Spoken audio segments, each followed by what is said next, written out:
I don't fully know what to do with this, but I do also want to acknowledge like the example I gave about, episode descriptions in the podcast. Like there could be a copywriter listening to this episode and it's like, yeah, that's easy for you to say, but like I made my whole job this thing and I have a passion for writing. And when I see someone say, that was just time wasted, it really makes me feel like the thing I put my life towards doesn't matter. Mm. Or I come from an audio engineering background. And so I took a lot of time learning that 500 and 700K on a man's voice are typically really muddy and you should duck those down.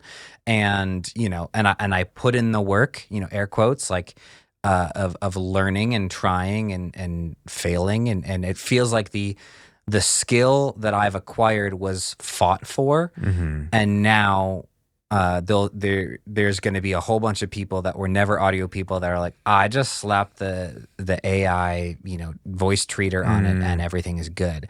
Yeah, that is tough. Like, let's acknowledge that. Yeah. And so there is a tension in there that there's going to be, as a result, a lot of people that have poured a lot of time into learning the nuances of something.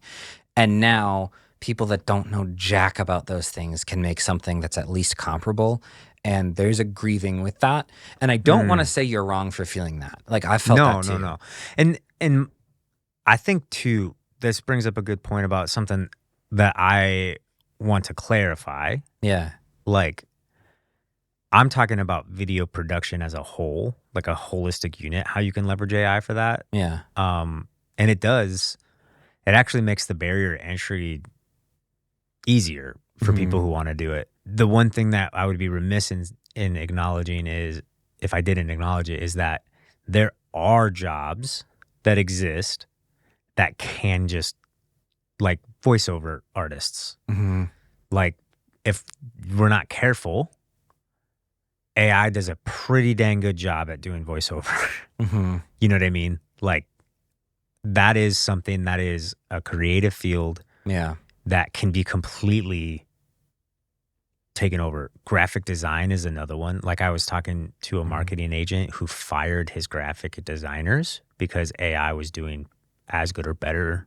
And so in the totality of creative space, there could be room for some of that fear. I think video production as a whole is a little bit safer from it because video people understand composition, framing. Like, it would still need somebody who understands those compositional things, the right terms, the right language to prompt the AI correctly. Yeah. Graphic design is a very different thing, right? Yeah. Voiceover is a very different thing. Like, I know people who have been struggling in the year. So I should have been a little bit more sensitive at the beginning of this episode to that reality in the whole of creativity.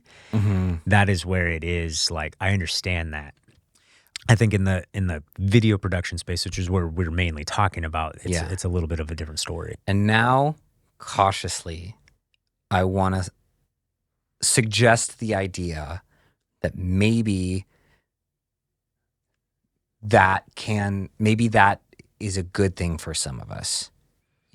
Here's what I mean. And I have this half baked in my brain, so I hope it comes out of me properly. You should have fully baked that thought. I'm just kidding. It's the tension that we talk about all the time. You're a creative person. You got on this to be creative. And now, oh crap, I don't know how to run a business. And I have to learn how to run a business and be a business thinker. Where there's this like bucket of cold water that hits you in the face and you're like, shoot, this shot is this beautiful composition and it does nothing to make this client money, so they don't give a crap about it. And I need to suck that up because I'm running a business and I got to make money. And so holding all of those things in tension, I do think there is also a reality that we're all here running businesses and we do need to look at, like we talked about before, how do we leverage it to serve us well? If you have identified that the specific thing that you're really gifted in or really care about in the creative space is uniquely threatened by AI, don't like throw it out, but I don't think it's going to be super productive to make your whole thing hating on AI. I would say, okay, what are the things that are uniquely human about this that I can offer that continue to strengthen what I do? What are the things that are related to it that AI could never replace? Like, for instance, one of the reasons that I've been getting really, really into podcasting over the last couple months through this podcast, through the movie podcast, through the business podcast, like, is because I've realized AI could never replace you and I sitting down and talking. Never. Never and if it could. could, I would be, I'd give up.